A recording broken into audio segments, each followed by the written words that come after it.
how do we contrast the need for the law when statistics in the last few years in some of the very police stations, Park in this case because its jurisdiction is the Haight-Ashbury and other jurisdictions, are not showing a correlation that there's an increase in citations being given, or that there's not an increase, I think, in the level of crime that is being intimated for the need of this law. So I'm trying to understand, again, the correlation there. Perhaps you can help sort of sort that through. Well, I feel the concern you had a few minutes ago with not having this ordinance. I don't have those statistics, and it's very difficult to comment. But I think it's booking jail for all the districts. And we don't think that based on the repeat offenders as to where I think some of the impetus is for the laws to really go after, that won't have any net result of an increase or a sizable increase. No, I think it would be minor. The one area where we may see an impact would be if a person is cited a first or a second time and then failed to appear, and then were arrested subsequently and had a failed to appear warrant, then that person would stay in jail for a couple of days before they go to court and possibly get a warrant at that point. But in general, this would be at most a misdemeanor, and under California state law, a misdemeanor coming to a county jail, it's a mandatory cite and release unless certain not very common circumstances exist. So even at the county jail, this being a misdemeanor, until there were a conviction, this person would stay in jail more than 10 or 12 hours.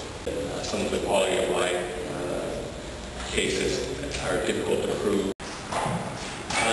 Here we have an individual who's seated on the side of the sidewalk, appears to be reading a newspaper, and he would be in violation. Here we have a protester, and under the exemption of one of the exceptions of the current proposal, this person would not be an observer, because you can observe a political protest.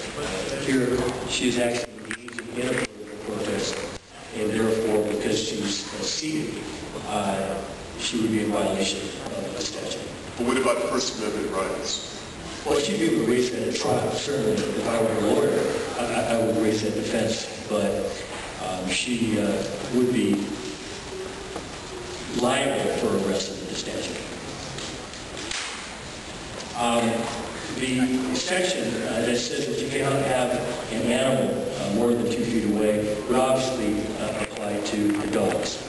And so owners who park their dogs outside of the store, I don't really know that may be a crime in itself, but I do see a lot around San Francisco, would be prosecutable under the statute because the animal is more than 2 feet away from the owner.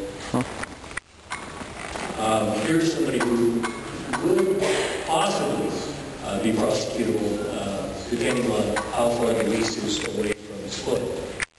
It's the closest foot, so in this instance it would be his right foot. So if it was within 2 feet of his right foot, he would be in compliance. If it was more than 2 feet, he would violate the law. Because the ordinance would also prohibit objects from being 2 feet away from the owner, anyone who left a stroller in front of a store would also be prosecutable under the language of the statute. Now, of course, anyone looking at this would say a police officer would not, under any circumstances, arrest a parent who left a stroller in front of a store, for this. And they'd probably be right. I'm simply pointing out, under the language of the current version of the ordinance, this would be a prosecutable offense. Thank you. My name is Eli Hernandez, and I'm the Secretary of the Shelter Monitoring Committee. This report is based on the Shelter Enrichment Report that was conducted in May of 2008. The turnover count does reflect the number of accessible shelter sleeping units at the moment of time. This current count does cover the second quarter of 2009 and 2010. As with the previous count of 2008-9, during this count, there was no totals available for any shelter clients to go from a resource center to a shelter. For instance, Providence Shelter, where the greatest number of turnaways occurred on this 3-day count, is over 4 miles away, especially from City Hall. If you're not aware of where Prohibited Shelter is, it is at McKinnon and 3rd. This ordinance report also highlights some of the limits of the changes system. The vacancy data reported earlier this hearing by Assistant Chief is contrary to what the committee has provided by HSA at its February 17th meeting and the previous meetings in the past.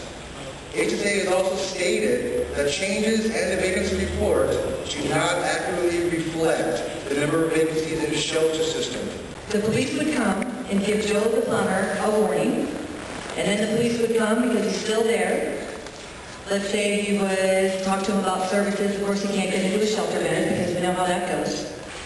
So he's still there, he gets an infraction. Let's say he shows up in court. Probably it's going to get dismissed, but let's say he's like the overwhelming majority of these cases and he doesn't show, which is what is in reality going to happen. They'll go to warrant.